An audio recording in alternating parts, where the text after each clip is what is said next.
सौदा सौदा में आप सबका स्वागत है। हमारे एक्सपर्ट्स हमारे साथ हैं, संदीप वागले साहब, सुमित वगड़िया, किरण यादव और अमरीश बलिया साहब भी हमारे साथ हैं स्टूडियो में। सर, ये रिजल्ट में देख रहा था, ये सुजलोन के रिजल्ट्स कब अच्छे होंगे ये मुझे बताइए।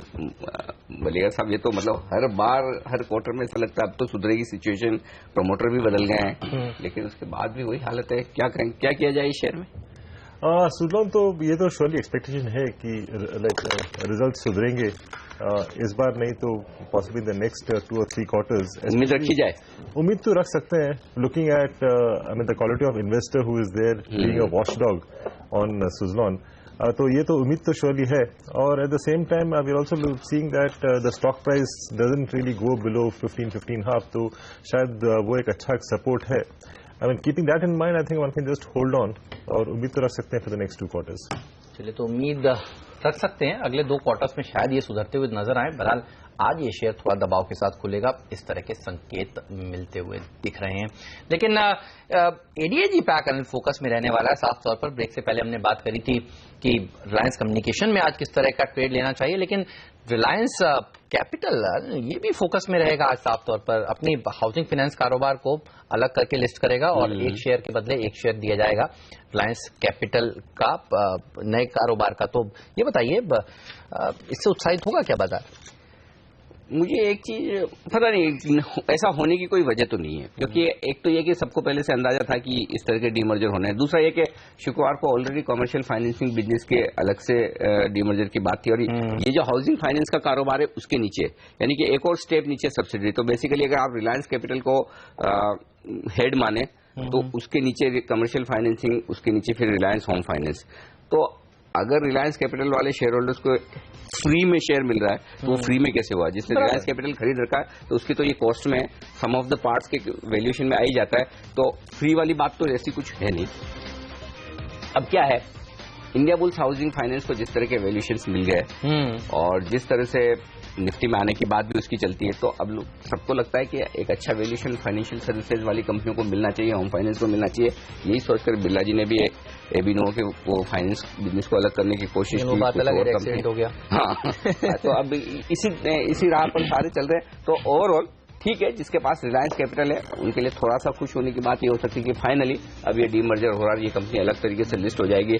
तो अच्छी बात एक ही है कि हाउसिंग फाइनेंस बिजनेस के लिए अलग से पैसा जुटाना है, आपके पास अलग बैलेंस शीट है, उसके दम पर जुटा सकते हैं। चलिए फिलहाल चलते हैं, आगे बढ़ते हैं, क्योंकि प्री ओपनिंग सेशन की हो चुकी शुरुआत। मुझे रुपया देखना है आज क्या कुछ और कमजोर होता है। आशंका लग रही थी कि थोड़ी कमजोरी होनी चाहिए रुपए में, तो देख लेते पहले वहां पर शुरुआत।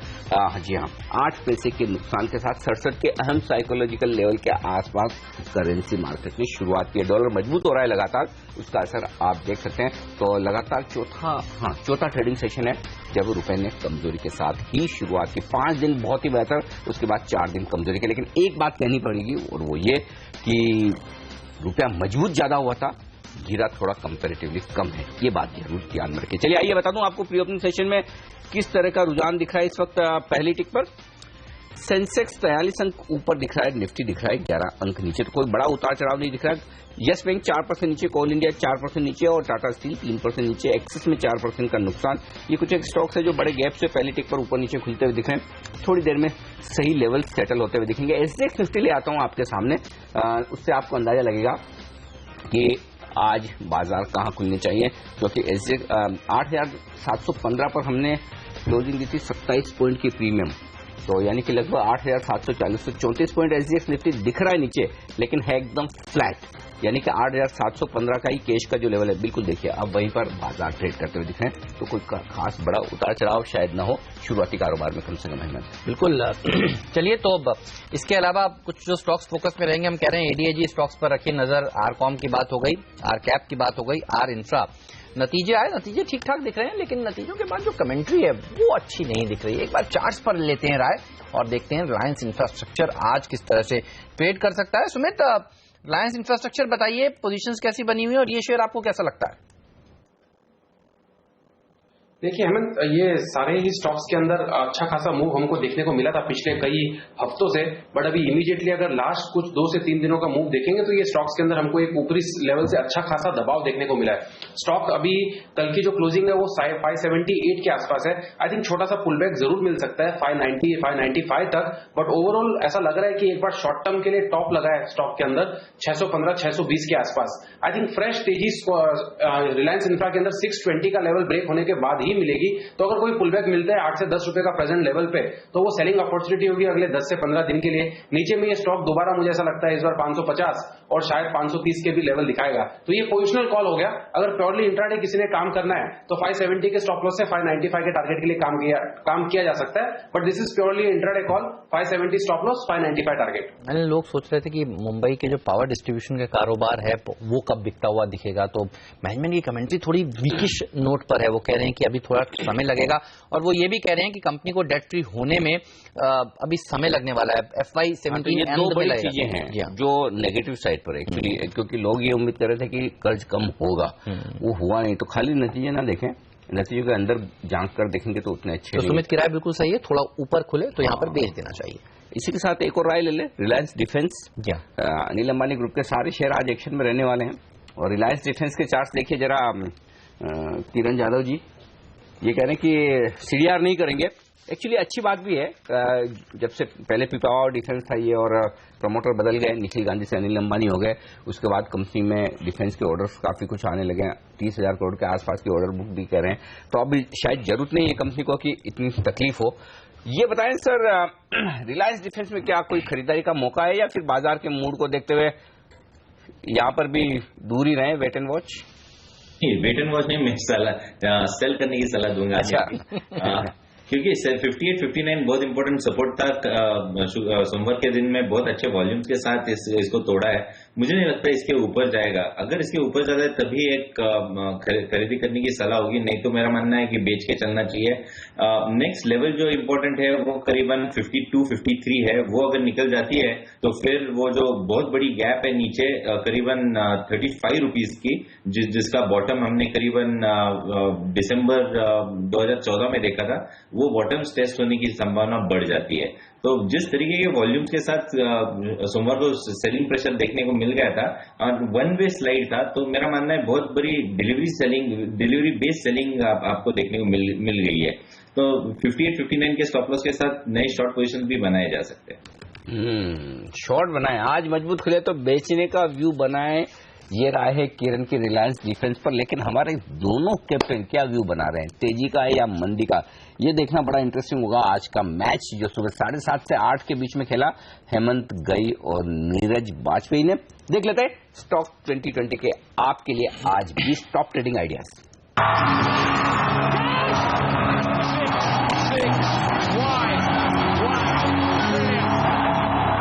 मेरी पूरी टीम पर नजर डालिए।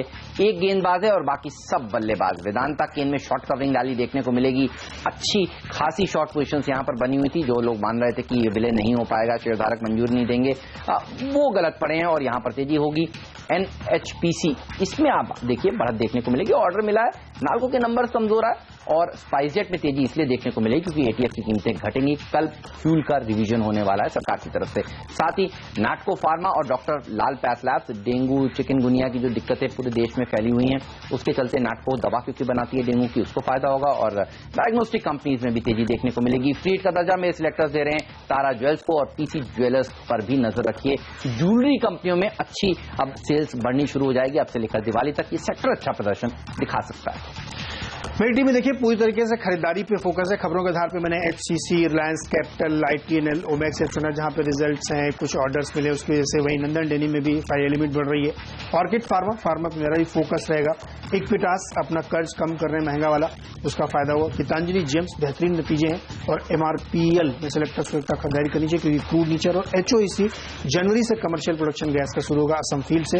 बहुत ही पॉजिटिव खबर स्टॉक के लिए।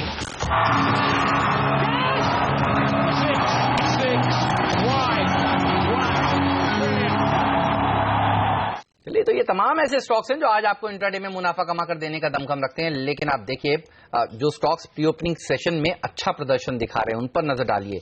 रिलायंस कैपिटल ये मजबूती के साथ आज खुलेगा, जिस तरह से एक कारोबार को अलग कर रहे हैं, लिस्ट कराएंगे और रिलायंस कैपिटल के शेयरधारकों को एक शेयर दिया जाएगा 3.5% ऊपर। रिलायंस कम्युनिकेशन भी आप देखिए मजबूती के साथ खुलने के संकेत दे रहा है, 2% ऊपर ये खुलेगा। तो एडीएजी शेयर मजबूती के साथ खुलेंगे। रिलायंस इंफ्रास्ट्रक्चर नंबर्स ठीक है, कमेंट्री थोड़ी कमजोर है, लेकिन आज देखना होगा ये शेयर किस तरह से ट्रेड करता है। तो ये 1% ऊपर खुलने की तैयारी करता हुआ, और रिलायंस डिफेंस सीडीआर से बाहर होगा, यहां पर भी 1% के साथ मजबूती के साथ कारोबार की शुरुआत होने के संकेत मिल रहे हैं। सन फार्मा जो इन्होंने बायबैक का प्राइस 900 रुपए प्रति शेयर को शेयरधारकों की मंजूरी मिली है, हालांकि पता था बाजार को, लेकिन आप देखिए 22 सितंबर से 5 अक्टूबर तक ये बायबैक खुला रहेगा, यहां पर मजबूती है। केन देखिए आप 2% ऊपर खुलने की तैयारी करता हुआ, और वेदांता उससे ज्यादा ऊपर 3% की मजबूती के साथ ट्रेड करेगा शुरुआत में, इस तरह के संकेत मिल रहे हैं। सुमित, काफी सारी शॉर्ट पोजीशंस यहां पर बनी हुई थी और आज देखिए विलय हो चुका है, अब औपचारिक ऐलान भी हो गया है। इन स्टॉक्स को किस तरह से आप अप्रोच करेंगे? अगर ये 2-3% ऊपर खुलते हैं तो और ऊपर जा सकते हैं क्या, और कितना? देखिए हेमंत, ज्यादा तेजी तो नहीं लग रही है। टू बी वेरी प्रिसाइज, ये स्टॉक्स के अंदर एक अच्छा सेल ऑफ देखने को मिला है और ये स्टॉक के अंदर स्ट्रक्चर वीक हुआ है। स्पेसिफिकली अगर आप मेटल्स के सारे स्टॉक्स की बात करेंगे तो इनके अंदर एक बहुत अच्छा सेल ऑफ हमको देखने को मिला है। स्पेसिफिकली अगर हम वेदांता की बात करते हैं तो ये स्टॉक में 160 के आसपास एक सपोर्ट है, और अगर ये सपोर्ट टूटेगा तो अच्छा खासा सेल ऑफ देखने को मिलेगा। आई थिंक ये ऊपर में एक बार 168-170 तक जाएगा, बट वो सेलिंग अपॉर्चुनिटी होगी वीडीएल के अंदर।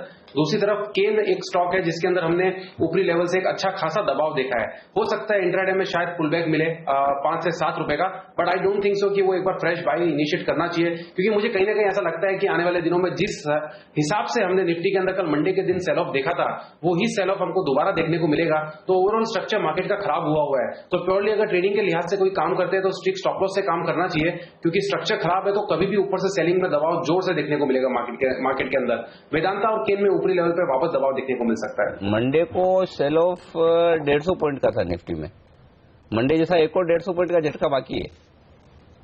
जी अनिल जी, लगता ऐसा ही है कि जिस हिसाब से मार्केट के अंदर मूव आए हैं वो स्ट्रक्चर खराब कर रहा है मार्केट का। तो एक मूव और बनेगा जिसके अंदर ऐसे ही सेल ऑफ आएगा, और जनरली पास्ट में हमने देखा है जब भी निफ्टी ऐसे 150-200 के पॉइंट गिरती है तो वहां से एक रिकवरी आती है। रिकवरी में ये शो करती है कि वो तेजी करने वाली है, बट उसके बाद उतना ही जोर से एक और एक झटका देखने को मिलता है। तो अगर ये सेम टेक्निकल पैटर्न्स फॉलो होते हैं तो वो 4 से 5 दिन या 7 से 8 दिन के अंदर ही ऐसा एक मूव वापस आना चाहिए। ओके, चलिए, तो ये स्टॉक्स हैं जिस पर आपकी नजर होनी चाहिए बाजार पर। अब सुमित, अब शुरू में तो आप थोड़े कह रहे थे कि खरीदारी करनी चाहिए, अब आप काफी बेरिश अचानक से साउंड कर रहे हैं। ये बताइए, एक फ्रेश व्यू दीजिए, बाजार अगर इन स्तरों पर खुलता है तो निफ्टी को किस तरह से ट्रेड करेंगे? जी बिल्कुल हेमंत, एक बार इंट्राडे और 2 दिन के लिए व्यू थोड़ा सा बुलिश ही है। वो 80 से 100 पॉइंट की रैली का मूव है। ये जो अभी मैंने कहा वो पोजिशनल मूव था कि 7 से 8 दिन के अंदर ऐसा मूव देखने को मिल सकता है। तो प्योरली अगर इंट्राडे खेलना है तो 8700 का स्टॉप लॉस होना चाहिए तेजी करने के लिए। और 8800 से राय पक्की कर रहे थे पूरा एकदम, सोच रहे थे कि भाई एकदम अच्छे से पूछ लिया जाए। चलिए, जो स्टॉक एक्शन में है मैं बता दूं आपको कुछ और नतीजों के दम पर। गीतांजलि जेम्स 9% ऊपर खुलने की तैयारी में।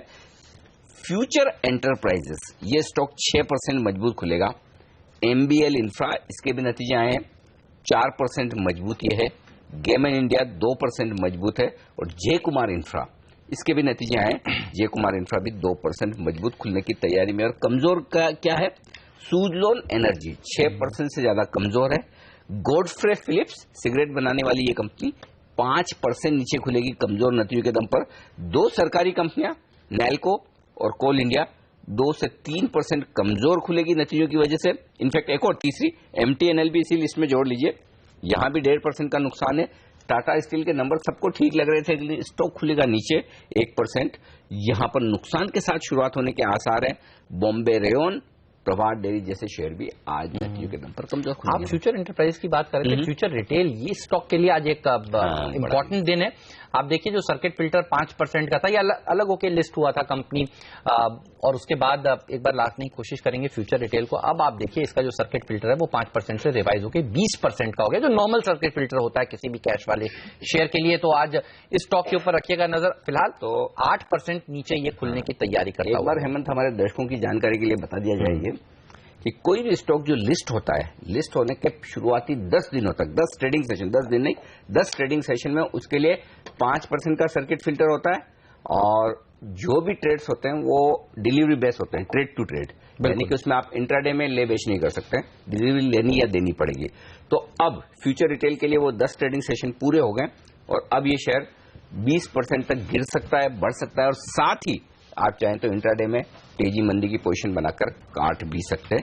ये चीज आप जरूर ध्यान में रखें। बिल्कुल, और ये होता है इसलिए ताकि आप सही वैल्यू डिटरमाइन कर सकें शेयरों की, अलग होने के बाद लिस्ट होते हैं वो शेयर उनके लिए। तो आज ये शेयर देखिए 8% नीचे खुलने की तैयारी कर रहा है। गॉडफ्रे फिलिप्स के नंबर्स हैं काफी कमजोर है। आप कह रहे थे 63% मुनाफा घटा है, तो लोग कह रहे हैं कि स्मोक नहीं करना चाहिए। अच्छी बात है। आप देखिए ये शेयर में कमजोरी देखने को मिलेगी। एमटेक ग्रुप के स्टॉक्स, उनकी तो हालत काफी समय से खराब है। देखिए घाटा जो है एमटेक ऑटो का वो दुगना हो गया है, तो एमटेक ग्रुप के ऊपर रखिएगा नजर। एमटेक ऑटो और मेटलिस्ट फॉर्जिंग, ये एक और ऐसा स्टॉक है जो अभी भी देखिए घाटे से घाटे में ही है। तो इन शेयरों पर आज साफ तौर पर बाजार की नजर रहने वाली है। नाल्को में भी आप देखिए नंबर्स जो हैं वो अच्छे नहीं आए, और आज बाजार इसको भी थोड़ा पनिश करेगा। सरप्राइजिंग एक जो मुझे दिख रहा है, सरप्राइजिंग कहें या मार्केट का रिएक्शन, कि अदानी पावर, अदानी एंटरप्राइज दोनों पॉजिटिव खुलते हुए नजर आने, ये डीआरआई के ऑर्डर के बावजूद, तो बड़ा इंटरेस्टिंग होगा। अब देखिए जो शुरुआत हो रही बड़ी इंटरेस्टिंग है। इंटरेस्टिंग क्यों? क्योंकि तेजी और मंदी करने वाले दोनों तरह के ट्रेडर्स मन नहीं बना पा रहे हैं कि करना क्या है। एकदम फ्लैट शुरुआत होगी, 8 अंक नीचे सेंसेक्स और 4 अंक नीचे निफ्टी पर है, लेकिन मिड कैप शेयरों में 1/4% के आसपास की मजबूती दिख रही है। तो मिड कैप इंडेक्स मजबूत दिख रहा है, और बैंक निफ्टी 19,750 के आसपास खुलने के संकेत दे रहा है। 19,735 का लो बैंक निफ्टी ने बनाया था सोमवार को। तो पहला टेस्ट तो निफ्टी और बैंक निफ्टी के लिए यह है कि निफ्टी 8,700 के नीचे जाता है क्या, और बैंक निफ्टी 19,735 के नीचे जाता है क्या। तो ये देखना इंटरेस्टिंग होगा, और उसके बाद हम देखेंगे कि आगे किस तरह का रुझान बनता है। लेकिन एक्शन साफ तौर पर दिग्गजों में बड़ा सुस्ती वाला है, खाली नतीजों के दम पर थोड़ा एक्शन दिख रहा है। टॉप लूजर है कोल इंडिया 2% नीचे, और सन फार्मा और बीपीसीएल 1% ऊपर है, और एसबीआई, हाँ ये भी 1%, अच्छा है, एसबीआई 1% ऊपर दिख रहा है। ये इंटरेस्टिंग है। तो थोड़ी थोड़ी खरीदारी एसबीआई, एक्सिस बैंक, इनमें दिख रही है। ऑटो स्टॉक जो काफी पिटे थे, थोड़े संकेत दे रहे हैं, क्योंकि Tata Motors, hero MotoCorp, Mahindra, ये हरे निशान में खुलने के संकेत दे रहे हैं। तो ऑटो पर नजर रखिए, यानी कि ऐसा लग रहा है कि रिकवरी आएगी तो ऑटो शेयरों से आएगी।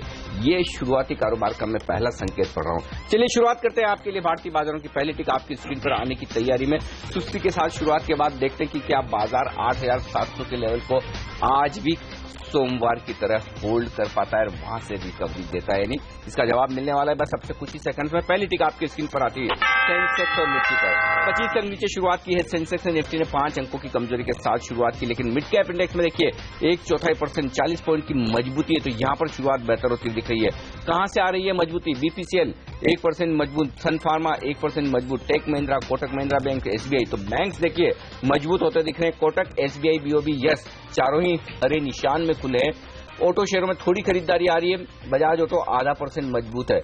निफ्टी लाल निशान से हरे निशान में आता हुआ दिख रहा है, लेकिन कोल इंडिया है 2.5% कमजोर, एचडीएफसी में 1.25% का नुकसान। ये दो स्टॉक हैं जो थोड़ा सा दबाव बनाते हुए नजर आ रहे हैं। आइए वायदा कारोबार के स्टॉक की तरफ। रिलायंस कैपिटल आज का टॉप गेनर 3.5% की मजबूती, वेदांता 2.5% मजबूत, केन 2.25% मजबूत, रिलायंस कम्युनिकेशन 2% मजबूत। अनिल अंबानी ग्रुप के शेयरों में ही जबरदस्त एक्शन है। न सिर्फ आरके पार इंफ्रा, आरकॉम, तीनों ही वायदा कारोबार के शेयर मजबूती के साथ खुले हैं अनिल अंबानी ग्रुप के। आईआरबी इंफ्रा में 2% की तेजी, आईबुल हाउसिंग फाइनेंस भी 1.5% मजबूत। तो ये तमाम शेयर है जो मजबूती के साथ आज कर रहे हैं शुरुआत। तो फिर कमजोरी कहां है? कोल इंडिया 2.5% नीचे, कैस्ट्रॉल 1% नीचे। ज्यादा कोई लंबी लिस्ट नहीं है आज। मिड कैप इंडेक्स 0.5% मजबूत, शानदार खरीदारी आती दिख रही मिड कैप इंडेक्स में। और बैंक निफ्टी देखिए अब लीडरशिप ला रहा है। हम कह रहे थे देखिए बैंक निफ्टी और ऑटो शेयरों पर नजर रखिए, वहां से मजबूती होती दिख रही है। बैंक निफ्टी अब 60 अंक ऊपर हो चुका है। सेंसेक्स और निफ्टी को हेमंत में हरे निशान में ला चुका हूं। आप आगे बढ़ाइए। ठीक है, चलिए मैं थोड़ा और जोर लगाता हूं। आप देखिए एडीएजी पैक, हम तो कह रहे थे पिछले करीब आधे घंटे से कि ये सेक्टर, बिल्कुल ये ग्रुप सबसे अच्छा प्रदर्शन दिखाने वाला ग्रुप हो सकता है। और आप देखिए रिलायंस कैपिटल 3% ऊपर, पूरा एडीएजी पैक अनिल ने आपको बताई। पीसी ज्वेलर्स, यहाँ पर काफी सारी शॉर्ट पोजीशंस बनी हुई थी। अलग अलग नेगेटिव खबरें जो सोमवार को फ्लोट हो रही थी मार्केट में, अब आप देखिए यहाँ पर शॉर्ट कवरिंग होती हुई दिख रही है। डिश टीवी में अच्छी तेजी देखने को मिल रही है। आईआरबी इंफ्रा देखिए, इंफ्रास्ट्रक्चर शेयर वापस से फोकस में आते हुए, तो न सिर्फ रिलायंस इंफ्रास्ट्रक्चर, आईआरबी इंफ्रास्ट्रक्चर में एक अच्छी तेजी देखने को मिल रही है। कैनरा बैंक देखिए और ये अनिल अच्छी बात लग रही है कि आज देखिए बैंक्स में थोड़ा पार्टिसिपेशन देखने को मिल रहा है।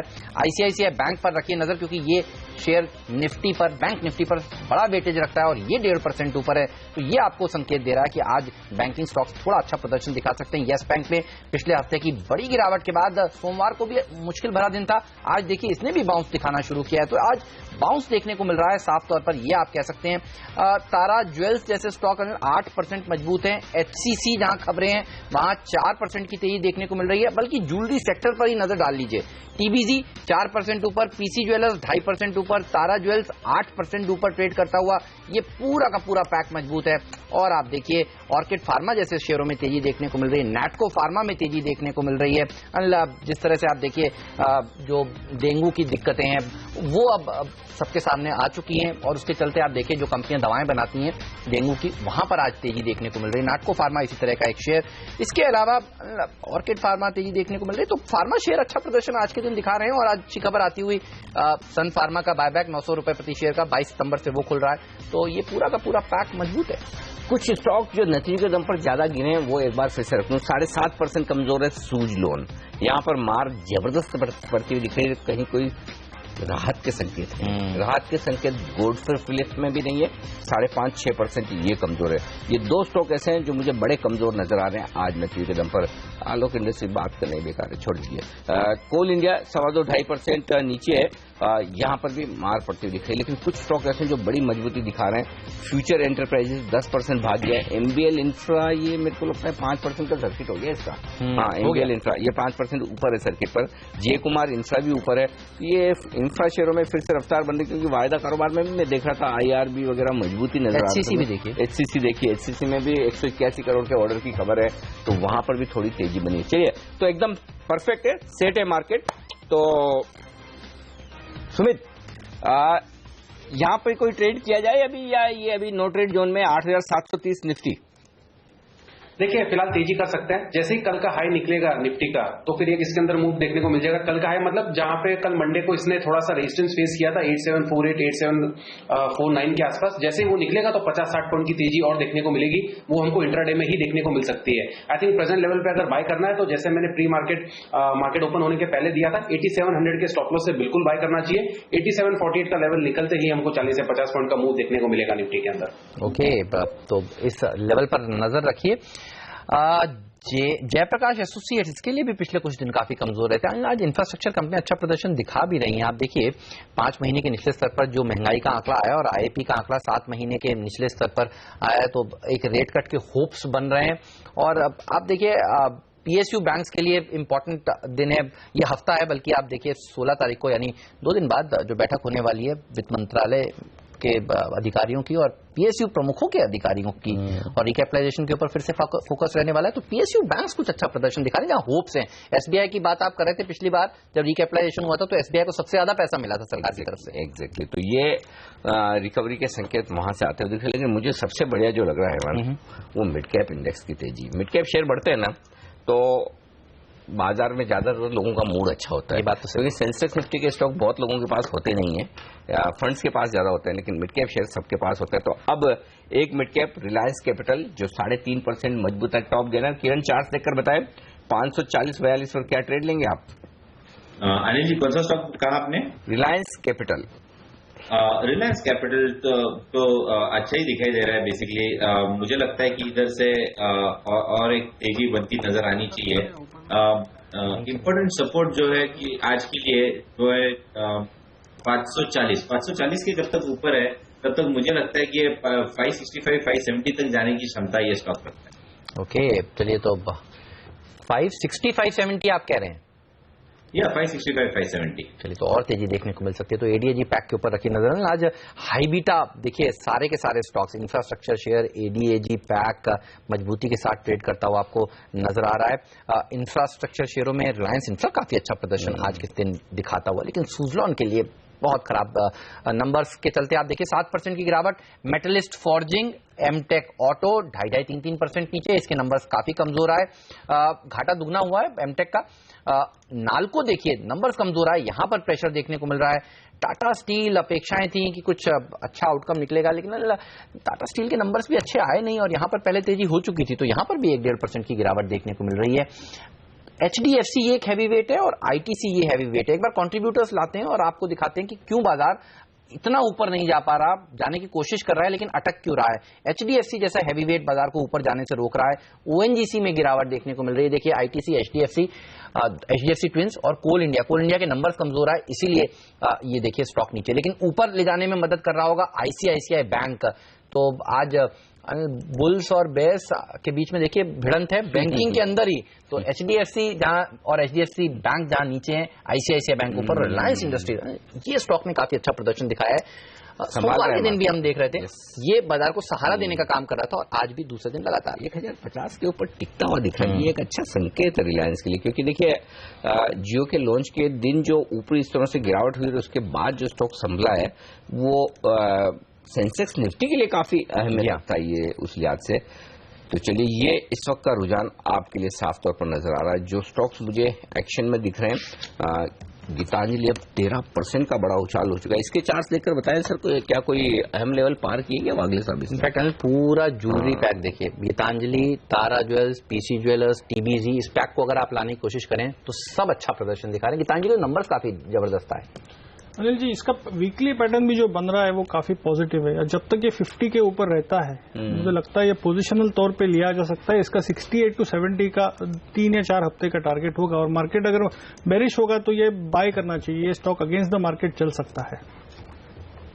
चलिए, तो अगेंस्ट द मार्केट चल सकता है। इस सेक्टर के ऊपर क्या रहा है? पहले तो लोगों को थोड़ा निराशा हो रही थी, लेकिन अब फेस्टिव सीजन के आने से पहले यहाँ पर फिर से हलचल देखने को मिल रही है। कैसे देखते हैं आप इस सेक्टर को? पहले सरकार ने काफी खराब कदम उठाए थे और उसका खामियाजा इस सेक्टर को भुगतना पड़ा। अब अपेक्षाएं थोड़ी बन रही हैं सरकार की तरफ से। कोई शेयर पसंद है आपको? अंडर परफॉर्मर तो रहा है लास्ट करीब 1 साल के आसपास। I mean at the same time if you see that most of the funds also have been selling in the past couple of months, तो मुझे लगता है कि यहाँ पे अंडर ओनरशिप है इस सेक्टर में। And if you see any sort of uptick, जैसे गीतांजलि ने दिखाया, I mean if you start seeing for the other companies over the next possibly 1 quarter or so I think I mean this sector can bounce back decently well. और इसमें एक ही stock है जो I mean which is TBZ. I think this is one stock which looks I mean quite undervalued at this point of time. So I think people could look at this. Okay, TBZ, हाँ ये stock हमने ध्यान नहीं दिया, 3% ऊपर आया। अच्छा, एक स्टॉक बड़ा इंटरेस्टिंग है जो वायदा कारोबार का टॉप गेनर है और आप सोचेंगे ये क्यों आज सबसे ज्यादा बड़ा है? कावेरी सीड्स। मुझे F&O में 4% मजबूत दिख रहा है। इसकी एकमात्र वजह यह है कि कावेरी सीड्स कल वायदा का सोमवार के सेशन में से आज वायदा कारोबार के बैन से बाहर आया है। 2 स्टॉक बैन में घुसे, वो है DLF और HDIL। पहले से जो बैन में है वो JN irrigation, JSPL, Ibull real, RCom और सेंचुरी टेक्सटाइल। 5 पहले से थे, 2 और आगे 7 हो गए, लेकिन कावेरी बाहर निकला। जैसे ही बाहर निकला है देखिए तेजी की पोजीशन बनती दिख रही, 4% उछल गया है कावेरी सीड्स। तो इस पर राय ली जाए वायदा कारोबार के एक्सपर्ट सुमित बगड़िया। सुमित, खाली बैन से बाहर निकला इसलिए भाग रहा है या फिर लगता है कि कुछ और तेजी हो सकती है, खरीदारी करनी चाहिए क्या इस काउंटर पर, या क्या पोजीशन बनाएंगे? अनिल जी, आपने सही वर्ड यूज किया है, सिर्फ बैन का इम्पैक्ट है ये। जैसे ही बैन से निकले बाहर उसका मूव लग रहा है मुझे ये है। इसमें तेजी तो वैसे एक्चुअल तेजी 360 का लेवल टूटने के बाद ही देखने को मिलेगी। स्टॉक का स्ट्रक्चर तो काफी वीक है। ये स्टॉक तो ऐसा लगता है कि अब थोड़े दिनों में अगर मार्केट में कोई करेक्शन आएगी तो ये 300 का भी लेवल तोड़ेगा। प्योरली अगर ट्रेडिंग कर रही है किसी ने स्ट्रिक्ट स्टॉप लॉस से सिर्फ और सिर्फ इंट्राडे के लिए, तो कर सकते हैं। 7 से 8 रुपए का मूव मिल सकता है 58 के लेवल्स तक का, उससे ज्यादा नहीं लग रहा। 360 अगर टूटेगा तो थोड़ा सा ऊपर जाएगा, बट उसमें भी कोई बड़ी तेजी, बड़ा कन्विक्शन वाला मूव नहीं है। तो प्योरली इंट्राडे अगर किसी ने करना है 345 का स्टॉप लॉस, 358 का टारगेट। किरण, कोई PSU बैंक बताइए जो आपको अच्छा लग रहा हो। SBI देखिए, बैंक ऑफ बड़ौदा देखिए, ये दिग्गज PSU बैंक अच्छा प्रदर्शन आज के दिन दिखा रहे हैं। इलाहाबाद, आंध्रा, यूनियन, कैनरा, ये पूरा का पूरा पैक देखिए खुला और अब ऊपर की तरफ बढ़ता हुआ। सारे स्टॉक्स कमोवेश। कोई स्टॉक जो आपको अच्छा लग रहा हो चार्ट्स पर, जहां आप मोमेंटम को लॉन्ग साइड की साइड प्ले करना चाहें? बिल्कुल, पहला स्टॉक होगा पीएनबी, जो कि इतनी बड़ी गिरावट के बावजूद ये स्टॉक ज्यादा गिरा नहीं है। ये फर्स्ट लेवल ऑफ करेक्शन भी नहीं किया है और वापस एक बार एक अच्छी मूव हमें देखने को मिल रही है। तो पीएनबी में बिल्कुल तेजी करने की सलाह दूंगा। 138 का स्टॉप लॉस रहेगा, 145 के टारगेट्स, और डेरिवेटिव डेटा भी इधर अच्छा दिखाई दे रहा है। और दूसरा रहेगा कैन बैंक में भी ऐसा ही कुछ रुझान है। इधर भी कैन बैंक और पीएनबी के चार्ट देखे तो प्रैक्टिकली मिरर इमेज है, तो इधर भी एक तेजी करने की सलाह होगी 298, 297 के स्टॉप लॉस के लिए और के साथ, और टारगेट्स के लिए 2 दिनों का 314 के ऊपर हमें यह लेवल मिलनी चाहिए। एक स्टॉक बड़ा इंटरेस्टिंग है, हालांकि इलाहाबाद बैंक वागले साहब ने आज अपनी पिक्स में शॉर्ट के तौर पर चुना था, लेकिन ये स्टॉक रुझान थोड़ा उल्टा दिखा रहा है। 1% मजबूत है, मजबूती ज्यादा नहीं है। जैसा आपने तमाम ये मिड कैप बैंक्स की बात की, सरकारी बैंक जो थोड़े ऊपर आ रहे हैं, लेकिन हेमंत इंटरेस्टिंग बात इसमें जो दिख रही है वो है ओपन इंटरेस्ट का इजाफा 5% बढ़ा। अच्छा, कोई ऐसी खबर है नहीं बिना खबर के ओपन इंटरेस्ट बढ़ना। बैंक्स में खबर है, हमने बताया। हाँ, वो 2 दिन बाद, हाँ, आज का दिन, दूसरा दिन और शुक्रवार को। ऐसा नहीं कि मतलब जिसकी वजह से आज ये स्टॉक एकदम बहुत तेजी से भाग जाए, लेकिन जो ओपन इंटरेस्ट बढ़ता हुआ नजर आ रहा है वो बड़ा इंटरेस्टिंग है कि 5% ओपन इंटरेस्ट यहाँ पर मजबूत होता हुआ। जिन बैंक्स के अगर नाम सामने आएंगे, जिनको रिकैपिटलाइजेशन मिल रहा है, उनके लिए अच्छी खबर मानी जाएगी। पिछली बार भी हमने देखा था 12-13 बैंक्स को पूंजी मिली थी। अब वो नाम कौन से हो सकते हैं, बाजार उसको अंदाजा लगाने की कोशिश कर रहा है, तो वो खबर तो वही है जो 2 दिन बाद सामने आएगी, लेकिन कौन से वो नाम हो सकते हैं उसके ऊपर सोच। हाँ, तो इलाहाबाद बैंक में तो पोजीशंस देख रहा हूँ जो बनती हुई दिख रही है, उस पर एक राय ली जाए सुमित से। सुमित, तेजी करनी चाहिए या फिर ये उछाल मिले तो बेचें इसे? अनिल जी, इंट्राडे के लिए तेजी करनी चाहिए। 8160 का भाव चल रहा है, 80 रुपए का स्टॉप लॉस, और ये उछाल के अंदर 83-84 तक का मूव दिखाएगा। 3 रुपए का मूव इलाहाबाद बैंक के लिए अच्छा मूव है।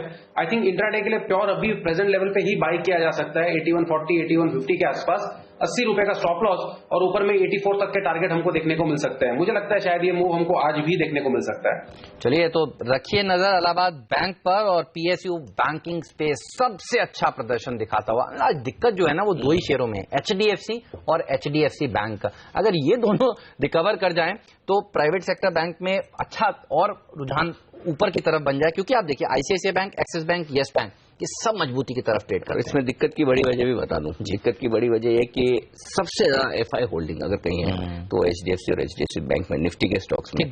तो एफआई जब बेच रहे हैं तो क्या बेचेंगे? जो उनके पास है वही बेचेंगे, और लिक्विड स्टॉक है, निफ्टी के स्टॉक है, अच्छी क्वालिटी के स्टॉक है। हर आदमी करेक्शन में इन्हें ही खरीदना चाहता है, तो जिन्हें बेचना है उनके लिए बेचने के लिए सॉफ्ट टारगेट हो जाते हैं। स्टॉक फ्यूचर्स में जिस तरह की बिकवाली हो रही है, ये आप सही कह रहे हैं, अगर ये थोड़े सुधर जाए तो निफ्टी और तेजी से भाग जाए, ये एक अच्छा संकेत हो सकता है। तो चलिए देखते हैं आगे किस तरह का रुझान इस वक्त बनता है। लेकिन एक अच्छी बात जो हेमंत दिख रही है वो है कि शुरुआती 15 मिनटों तक बाजार एक भी बार लाल निशान में फिसले नहीं है। दूसरी बढ़िया बात जो है कि मिड कैप इंडेक्स देखिए, धीरे धीरे जिस तरह से मजबूती दिखा रहा है, अब 2-3% की मजबूती हो चुकी है, ये एक अच्छा संकेत है। चलिए, एक स्टॉक जहां पर एक्शन कमजोरी की तरफ अब भी है वो है टाटा स्टील, और इसके नीचे के लेवल्स क्या अहम है ये पूछ लेते हैं अगले साहब को। बताइए सर। अनिल जी, 363 के लेवल्स है करंटली, 367, 366 के आसपास ट्रेड हो रहा है। अगर ये 364, 363 के नीचे फिसलता है, जो मुझे लगता है वेरी लाइकली है, आई थिंक ये 350 तक जा सकता है आज या कल में। ओके, चलिए तो नजर रखिए टाटा स्टील पर। और एशियन पेंट्स, फेस्टिव सीजन का देखिए थोड़ा असर देखने को मिल रहा है। तो ज्वेलरी स्टॉक्स की तो हमने बात करी, वो अच्छा प्रदर्शन दिखा रहे हैं, और पेंट शेयर में भी अच्छी तेजी देखने को मिल रही है। एशियन पेंट देखिए करीब 2% मजबूत है। ये बताइए सर, नंबर्स तो अगर किसी एक सेक्टर के मजबूत आए थे, सीमेंट के अच्छे आए थे और पेंट्स के बहुत जबरदस्त नंबर्स आए थे, एक अच्छी रैली देखने को मिली। ज्यादातर पेंट शेयर अपने लाइफ हाइस के आसपास भी गए थे। कोई पेंट शेयर जो आपको लगता हो अब से लेकर दिवाली तक पैसा बना कर दे? Diwali tak hi nahi, if you're talking about the next couple of years, also I think Asian Paints is, absolutely, I think Asian Paints is one of the stocks to be bought. और यदि अभी like market कमजोर होता है and this stock falls, I think that's a very good opportunity to buy for a longer term perspective. यार जबरदस्त 30% 6 महीने में। नतीजों के बाद तो एक और सेकंड रन ऑफ देखने को मिला। बर्जर पेंट के नतीजे अच्छा है। आप उठाइए कोई भी पेंट कंपनी, सबने अच्छे नंबर इस बार पेश किए हैं। मजबूत, बहुत ही बढ़िया। जो अच्छे स्टॉक्स हैं वो अच्छे ही हैं, ये सबसे बढ़िया बात है। डिश टीवी, इस स्टॉक में क्या हो रहा है? किरण चार्ट देखिए जरा, ये क्यों बढ़ा है? आज 3% ऊपर है इस वक्त डिश टीवी का शेयर। कुछ दिख रहा है चार्ट पर? डिश टीवी अच्छा सपोर्ट था करीबन 91, 92 का, उस सपोर्ट से बाउंस बैक दिखाई दे रहा है। अच्छे वॉल्यूम के साथ अनिल जी ये स्टॉक ऊपर चल रहा है, तो इधर भी मेरे एक बाय करने की सलाह बिल्कुल हो सकती है। अगर हम डेरिवेटिव डेटा भी दिखते हैं तो इधर एक अच्छा रुझान ओपन इंटरेस्ट एडिशन दिखाई दे रहा है, तो मुझे लगता है कि इधर से और ऊपरी स्तर देखने को मिल जाने चाहिए। 93 का स्टॉप लॉस लगा के लॉन्ग पोजीशन किया जा सकता है, और अगले 2 दिनों में हम वापस एक बार 97, 98 के लेवल देखने को मिल जाने चाहिए। ओके, चलिए, तो डिश टीवी एनालिस्ट इसको भी वैसे फेस्टिवल सीजन से फायदा मिलता है। फेस्टिवल सीजन वाले स्टॉक थोड़ा अच्छा प्रदर्शन दिखा रहे हैं आज के दिन। स्पाइस जेट एक और ऐसा स्टॉक है जो 2% मजबूत है, इसके नंबर्स भी अच्छे आए थे। अब देखिए, अब कल पेट्रोल डीजल की समीक्षा होनी है, कीमतों की 15 तारीख है, तो उससे पहले अगर एटीएफ के दाम घटते हैं तो इनके लिए फायदेमंद होगा। लेकिन हालांकि पिछली 2 बार आप देखिए ऐसा हुआ नहीं है, एटीएफ के दामों में कोई कटौती की नहीं गई है, लेकिन इस बार अपेक्षाएं। आज भारतीय एयरटेल और आइडिया में एक बाउंस देखने को मिल रहा है। बाउंस में सुमित क्या करेंगे, बेचेंगे, या फिर आपको लगता है यहां पर भी एक पुल बैक बन सकता है? भारतीय और आइडिया कैसे अप्रोच करेंगे आज? भारतीय आइडिया, यस बैंक, जो शेयर पिछले कुछ दिनों में पिटे थे, वहां पर उछाल देखने को मिल रहा है। जी बताइए सुमिता। नहीं, इनके अंदर नहीं तेजी नहीं करनी चाहिए। आइडिया, भारतीय एयरटेल, ये उछाल के अंदर बेचने वाले कैंडिडेट है। आइडिया का स्ट्रक्चर तो बहुत वीक हुआ है, इतना ज्यादा वीक हो चुका है कि ये स्टॉक शायद हो सकता है आने वाले दिनों में 70 से 65 के लेवल भी दिखा दे। उछाल में शायद हो सकता है कि 2 से 3 रुपए का उछाल देखने को मिले, बट वो सेलिंग अपॉर्चुनिटी होगी। स्पेसिफिकली अगर हम आइडिया की बात करेंगे तो स्टॉक नीचे में 70 के लेवल्स भी दिखा सकता है आने वाले 1.5 से 2 महीने के अंदर। जहां तक भारतीय का सवाल है, वो स्टॉक भी थोड़ा सा खराब हो रहा है, और इनफैक्ट उसमें भी अच्छी सेलिंग हमने देखी है पिछले कुछ दिनों में। उसके अंदर भी एक बार तेजी नहीं करनी चाहिए। आई थिंक ये एक बार 2-3 महीने का इनका फेज जाने दीजिए, उसके बाद इन स्टॉक्स में तेजी करनी चाहिए। तब तक इनमें कोई भी उछाल आती है तो एक बार सेलिंग अपॉर्चुनिटी के तौर पे यूज करनी चाहिए। उछाल में बिकवाली करें, ये राय निकल कर आ रही है टेलीकॉम पैक पर। इसके अलावा आप देखिए, टेक महिंद्रा, ये स्टॉक भी पिछले कुछ दिनों में अच्छा प्रदर्शन नहीं दिखा रहे थे, लेकिन सोमवार को जब बाजार कमजोर था, इन्होंने अच्छा प्रदर्शन दिखाया और आज उस तेजी को बरकरार रख रहे हैं, ये सराहनीय बात है। एचसीएल टेक देखिए, ये 1% ऊपर ट्रेड करता हुआ।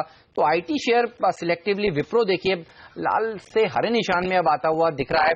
आगे साहब, कोई ट्रेड दिख रहा है आपको आईटी पैक में तेजी की तरफ?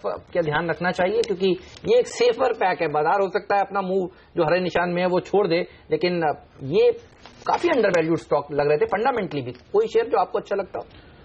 हेमंत, मुझे लगता है एचसीएल टेक आउट परफॉर्म करेगा, लेकिन एक सीमित दायरे में 805-810 तक ट्रेडिंग व्यू लेके अगर आपको काम करना है 1 या 2 दिन में, तो व्यू पॉजिटिव है। और आईटी वैसे डिफेंसिव पैक है, तो मुझे डाउन साइड इसमें कम लगता है। तो डाउन साइड इसमें दिखती है कम, यहाँ पर खरीदारी करने का मौका आपके लिए बन सकता है। यूनाइटेड स्पिरिट्स, जी हाँ, इस स्टॉक को मैं ढूंढ रहा था एक्चुअली। 1.5% का मूव हुआ है। खबर जो है ये आ रही है कि सेबी डियाजियो को ओपन ऑफर रिवाइज करने के लिए कह सकते हैं, क्योंकि ओपन ऑफर को लेकर लंबे समय से अटकलें चल रही थी इस स्टॉक में। और मेरे ख्याल से बीच में वागले साहब कह भी रहे थे कि निचले स्तरों पर थोड़ी खरीदारी करनी चाहिए, वो लेवल से आ भी गए थे शायद। स्टॉक गिरा भी था बीच में। आज ये खबर आई है, इस चक्कर में स्टॉक आप देखिए 2% ऊपर है। मेरे रडार पे काफी लंबे समय से है। पहले तो अमरीश, फंडामेंटल राय लेना चाहता हूँ, क्या 2300 रुपए में शेयर अच्छा है क्या? ही काफी इनफैक्ट करेक्ट कर चुका है लास्ट 3-4 महीनों में। सो एट दीज लेवल्स जो about 2200 to 2350 valuations are I think very decent, but then I think this could be like a sentimental booster. यदि ओपन ऑफर लाइक रिवाइज होता है, then I think it's sentimental booster and we could see the stock again going beyond those levels of 2800, 3000. तो मुझे लगता है कि इस level पे आई think it's a safe bet. Alright, charts पर अनिल जी, एक्चुअली मैं ये कह रहा था कि 2400 जब तक क्रॉस नहीं करता है तो लेना नहीं चाहिए था। ऑन डाउन साइड मैंने 2100 to 1900 कहा था, 2100 के आसपास से घुमाए, उतना मेरा टारगेट आया नहीं। मुझे ऐसा याद है।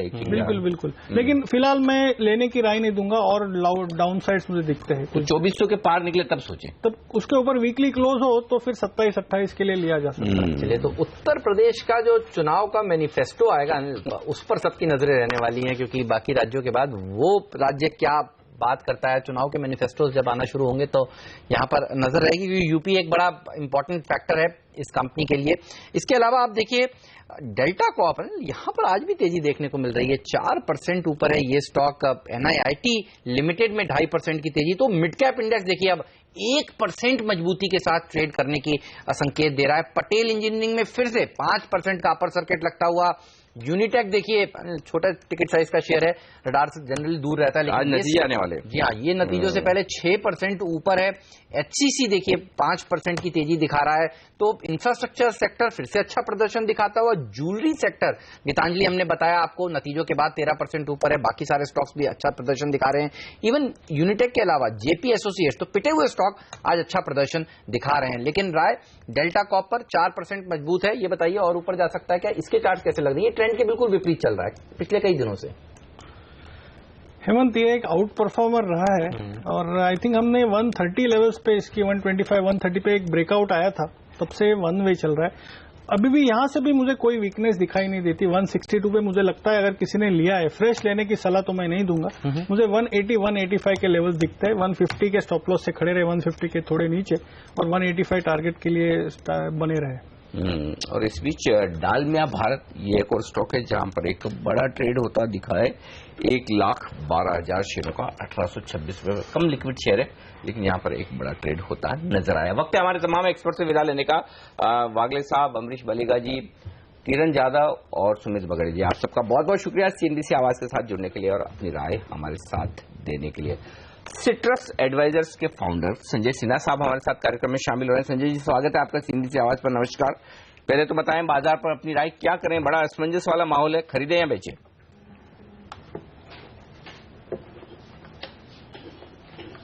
देखिए, मुझे लगता है कि कुछ समय के लिए जो एक बुलिश ट्रेंड बना हुआ था बाजार में, उसको एक बड़ा आघात जरूर पड़ा है, जो शुक्रवार को और सोमवार को डाउ में जो भी एक्शन हुए उसके कारणवश। लेकिन अगर मैं उसको कॉन्टेक्स्ट में देखूं तो एक बड़ा इवेंट रिस्क है हमारे सामने, जो कि फेड रेट की हाइक की संभावना।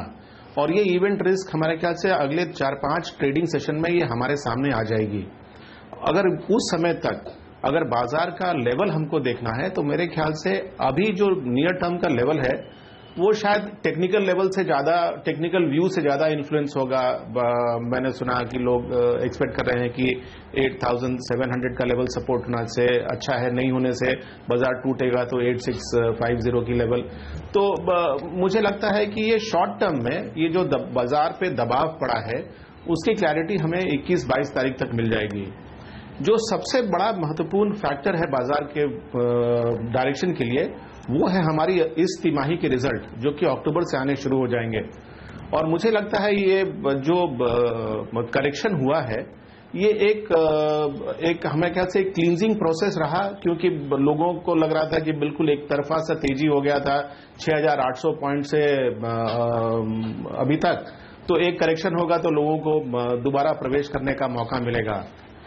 हमारे जो फीडबैक आ रहे हैं from all across the country, उससे ये लग रहा है कि जो रिटेल इन्वेस्टर बाजार के बाहर खड़ा है उसको इस बात की तत्परता है कि अगर 8,500 के आसपास अगर निफ्टी आता है तो वो बाजार में बहुत तेजी से प्रवेश करना चाहता है।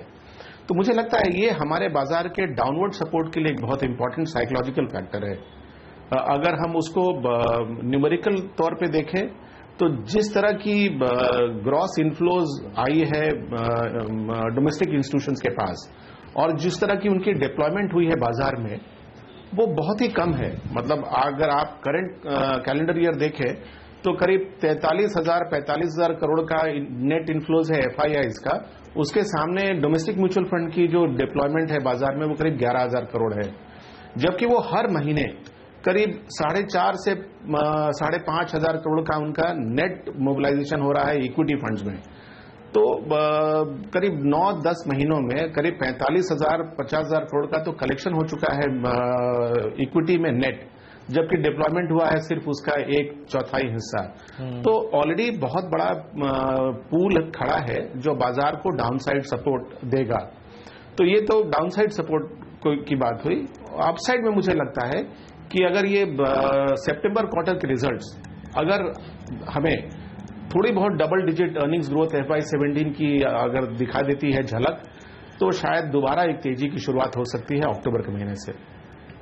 ओके, चलिए, तो अक्टूबर के महीने से दोबारा तेजी की शुरुआत हो सकती है।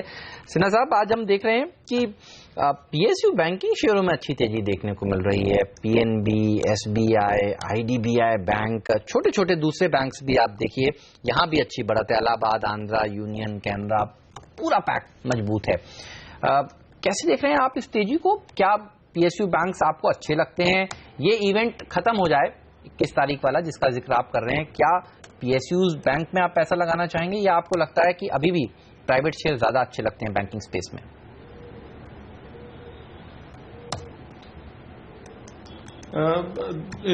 PSU बैंक्स की जो पर्सपेक्टिव है उसमें आप अगर नेगेटिव देखें तो नेगेटिव इस बात से आ रही है कि NPA जो अभी भी उनके बॉटम लाइन को अफेक्ट कर रही है, उनकी जो बैलेंस शीट को अफेक्ट कर रही है, उसका ट्रेंड बिल्कुल पूरी तरह से खत्म नहीं हुआ है। और आई थिंक ये बहुत प्रैक्टिकल व्यू है। हमें लगता है शायद 1-2 क्वार्टर और भी लगेंगे। लेकिन अगर आप इस क्वार्टर की उनकी रिजल्ट्स को देखेंगे तो इस क्वार्टर में जीसेक की यील्ड्स बहुत तेजी से नीचे आई हैं, तो इसका जो मुनाफा का फायदा उनको मिलेगा, ये काफी हद तक इस क्वार्टर के रिजल्ट्स को इंसुलेट करेगा। तो मुझे लगता है ये जो तेजी हम देख रहे हैं PSU बैंक्स में, अगर ये सस्टेन होती है तो ये इस बात को दर्शा रही है कि जो PSU बैंक्स के रिजल्ट्स आने वाले हैं वो इस क्वार्टर में उतने खराब नहीं होंगे जितने कि हमने पिछले 3-4 क्वार्टर में देखे हैं। और मेरा ऐसा भी मानना है कि देखिए जो अर्निंग्स ग्रोथ की प्रोजेक्शन है FY17 में, वो डबल डिजिट अगर अर्निंग्स ग्रोथ है तो उसमें काफी बड़ा योगदान जो है वो फाइनेंशियल सेक्टर से है। इनफैक्ट फाइनेंशियल सेक्टर की अर्निंग्स ग्रोथ FY17 में करीब 30% के आसपास अनुमानित की जा रही है। तो उसके लिए जरूरी है कि both private sector banks and public sector banks की जो अर्निंग्स ग्रोथ है वो अच्छी हो। तो मुझे लग रहा है कि ये ट्रेंड बाजार को और ऊपर ले जाने के लिए जरूरी है कि सिर्फ वो प्राइवेट सेक्टर बैंक्स के स्टॉक प्राइस परफॉर्मेंस से नहीं हो सकेगा, वो PSU बैंक का भी साझेदारी इसमें होना जरूरी है। और मेरा कॉन्ट्रेरियन कॉल है कि अगर आपको प्राइस में डेल्टा चाहिए तो कॉन्ट्रेरियन प्ले जो है वो PSU बैंक्स में अब ज्यादा आपको मुनाफा दे सकता है। कॉन्ट्रेरियन प्ले हो सकता है सरकारी बैंक में। सिन्हा साहब, बहुत बहुत शुक्रिया आपका हमारे लिए वक्त निकालने के लिए। हालांकि मिड कैप इंडेक्स बड़ा मजबूत है, 100 पॉइंट मार चुका है, सेंचुरी 0.1% मजबूत है, लेकिन आप देखिए सेंसेक्स निफ्टी में अब थोड़ी सी प्रॉफिट बुकिंग के संकेत आते हुए दिख रहे हैं। और एक और इंटरेस्टिंग स्टॉक है, मैं देख रहा हूँ कैस्ट्रोल, कोई खबर सुनी है क्या आपने? नहीं, खबर नहीं है, लेकिन स्टॉक गिरना शुरू हुआ है। 2.5-3% कमजोर है ये स्टॉक। और हाँ, देखिए दिन के लो पॉइंट पर आता हुआ दिख रहा है और तेजी से यहाँ पर पोजीशंस बनती हुई दिख रही है। 2.5 लाख शेयर जुड़े हैं ओपन इंटरेस्ट में। वायदा कारोबार में 4.5-5% ओपन इंटरेस्ट बढ़ा है। तो कैस्ट्रोल एक कमजोर शेयर दिख रहा है इस मजबूत बाजार में, जहां मिड कैप इंडेक्स में इतनी अच्छी मजबूती है, उसके बावजूद भी ये शेयर थोड़ा पता नहीं कमजोर होता दिख रहा है। चलिए आगे बढ़ेंगे हम। हमारे साथ बाजार के एक और जाने माने एक्सपर्ट कार्यक्रम में शामिल हो रहे हैं मैक्स लाइफ इंश्योरेंस के डायरेक्टर और chief investment officer Mihir Vora. Vora साहब, स्वागत है आपका CNBC आवाज पर। नमस्कार। पहली राय तो आपसे ग्लोबल मार्केट्स के हालात पर ही लेना चाहता हूँ। किस तरह का व्यू आप दुनिया भर के बाजारों पर बना रहे हैं? जिस तरह से उतार चढ़ाव काफी होता दिख रहा है, और फिर भारतीय बाजार पर इसका क्या असर पड़ेगा सर? नमस्कार। ग्लोबल मार्केट जो है, जिस तरह की हमने रैली देखी है फरवरी मार्च से, वो काफी सारा एंटीसिपेशन बिल्ड कर रही है कि सेंट्रल बैंक्स जो हैं बहुत ज्यादा एक्स्ट्रा स्टिमुलस करेंगी।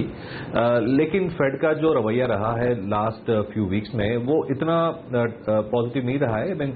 फेड जो है का रवैया ये रहा है कि यूएस में अनएम्प्लॉयमेंट अच्छी तरह से गिर रही है और ग्रोथ के थोड़े थोड़े आसार आ रहे हैं और इन्फ्लेशन भी थोड़ा रेजिंग इज हेड अप। तो फेड जो है सितंबर नहीं तो दिसंबर तक में जो अनदर रेट हाइक है क्वार्टर बेसिस पॉइंट्स का, क्वार्टर परसेंटेज का, उसके जो प्रोबेबिलिटी है काफी हाई है इन द नेक्स्ट 3 मंथ्स और सो। तो बाजार जो है ग्लोबली वो काफी यूज्ड टू हो गई है कि सेंट्रल बैंक्स बहुत ही लूज कंडीशंस रखेंगी बहुत ही लॉन्ग टाइम के लिए, और जब भी ये एक्सपेक्टेशंस मीट होने के चांसेस कम होते हैं तो इस तरह की वॉलेटिलिटी हमने देखी है। ये हमने लास्ट ईयर भी देखा था और ये साल भी सेम सिचुएशन हमें दिख रही है। बिल्कुल। तो ये बड़ा इवेंट है ग्लोबल मार्केट्स के लिए, लेकिन मानकर चलिए, फर्ज करिए कि ये नहीं होता है, ब्याज दरें जो हैं अमेरिका में इस बैठक में नहीं बढ़ती हैं, तो आपको क्या लगता है 2 नवंबर को, क्योंकि चर्चा चल रही है कि अब इलेक्शन शुरू हो जाएंगे यूएस में, तो नहीं होंगी, तो फिर सबकी नजर होगी 14 दिसंबर को। 14 दिसंबर को क्या बढ़ सकती हैं ब्याज दरें यूएस में, ये मानकर चलना चाहिए, क्योंकि लोग कह रहे हैं कि एक बार तो बढ़ेंगी इस बार। आपको क्या लगता है, ये पूरा का पूरा अगर 20-21 को नहीं हुआ तो 14 दिसंबर तक शिफ्ट हो जाएगा? हाँ बिल्कुल, यही मैं कह रहा था कि नवंबर में नहीं तो दिसंबर में तो जरूर एक हाइट होने की चांसेस हैं। तो मार्केट जो है मेरे ख्याल से थोड़ी वॉलेटाइल रहेंगी, क्योंकि जो जिस तरह की एक्स्ट्रा स्टिमुलस मार्केट ने एक्सपेक्ट की थी यूरोपियन सेंट्रल बैंक और जापानीज सेंट्रल बैंक से, वो नहीं आई है आप अगर रियलाइज करें लास्ट फ्यू मंथ में।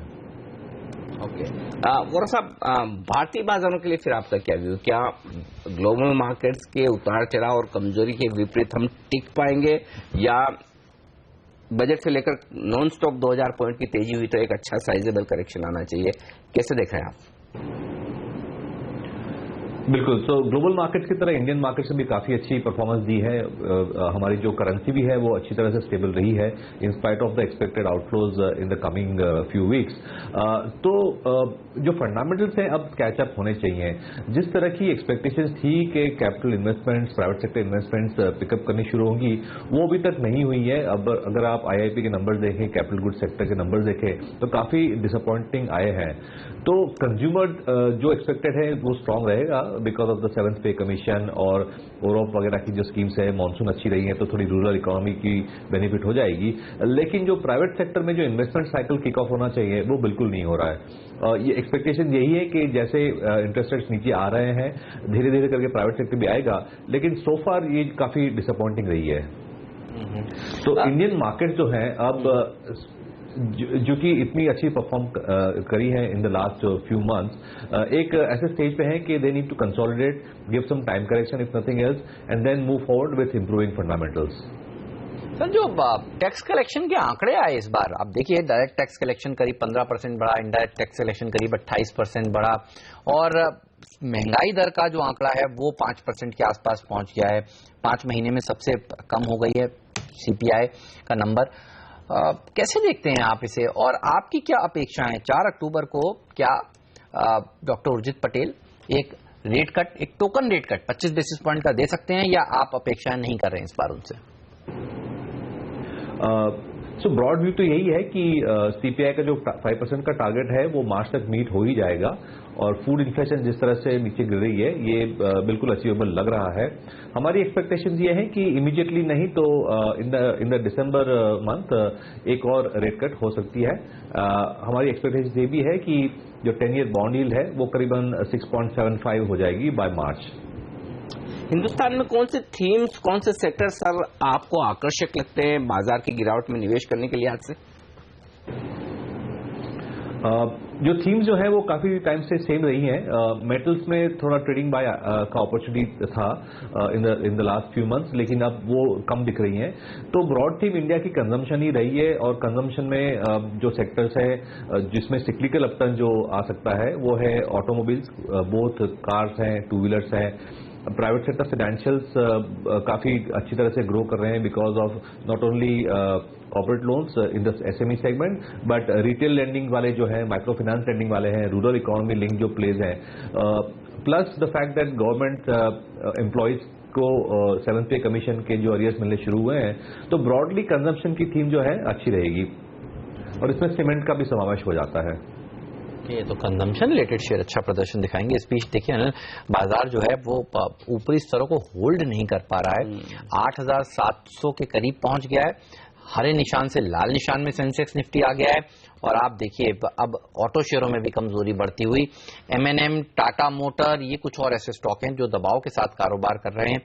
टीसीएस में भी अब आप देखिए 1% की गिरावट देखने को मिल रही है। आईटीसी तो सुबह से ही कमजोर खुला था, और प्राइवेट सेक्टर बैंक्स में कोटक महिंद्रा बैंक का और इंडसइंड बैंक और नीचे की तरफ चलते हुए एचडीएफसी और एचडीएफसी बैंक में तो दबाव देखने को मिल ही रहा था। तो बाजार की स्थिति थोड़ी सी कमजोर इस समय होती हुई। मिड कैप इंडेक्स जो करीब करीब 1% ऊपर था, अब आप देखिए 1/4% ही ऊपर रह गया है, और बैंक निफ्टी भी आप देखिए ऊपरी स्तरों से थोड़ा सा हल्का होते हुए। अच्छी बात केवल एक ही दिख रही है, मार्केट डेप्थ जो 1 गिरने वाले शेयर के सामने 2 बढ़ने वाले शेयर हैं। तो कुछ स्मॉल कैप्स और मिड कैप्स, छोटे पीएसयू बैंक्स, इंफ्रास्ट्रक्चर शेयर, छोटे फार्मा शेयर और ज्वेलरी शेयर इस समय मजबूत बने हुए हैं। तो थोड़ी कमजोरी जरूर यहाँ पर इस वक्त है बैंक शेयर, लेकिन थोड़ा सहारा देते हुए bank of Baroda, ICICI bank, yes bank यहाँ पर मजबूती के साथ कारोबार करते दिख रहे हैं। सर, जिस तरह से हमने आंकड़े देखे आईआईपी के कमजोर आए हैं और इन्फ्लेशन 5% के आसपास आया है, क्या उम्मीद की जाए कि नए गवर्नर साहब डॉक्टर उर्जित पटेल अपनी पहली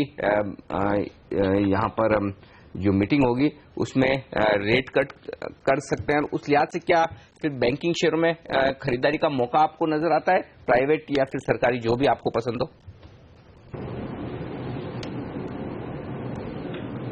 हेलो, अब मुझे पूछ रहे हैं? जी जी वोरा साहब, आपके लिए।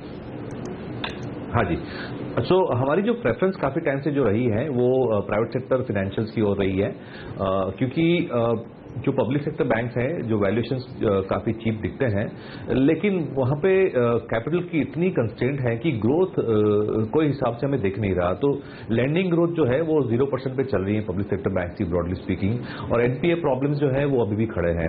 तो गवर्नमेंट ने कोई अभी तक रोड मैप नहीं दिया है कि इनको कैपिटल कैसे प्रोवाइड करेंगे for future growth. So in these volatile times जो है ग्रोथ की विजिबिलिटी है उसको प्रीमियम जो मिल रहा है वो मिलता रहेगा, and that's the reason NBFCs है, माइक्रो फाइनेंस कंपनीज है एंड प्राइवेट बैंक्स हैं, उनकी जो 25 to 30% हमें जो ग्रोथ दिख रही है अर्निंग्स में उसका प्रीमियम मिलते रहेगा। So in spite of appearing expensive, we still prefer the private sector in the financial segment.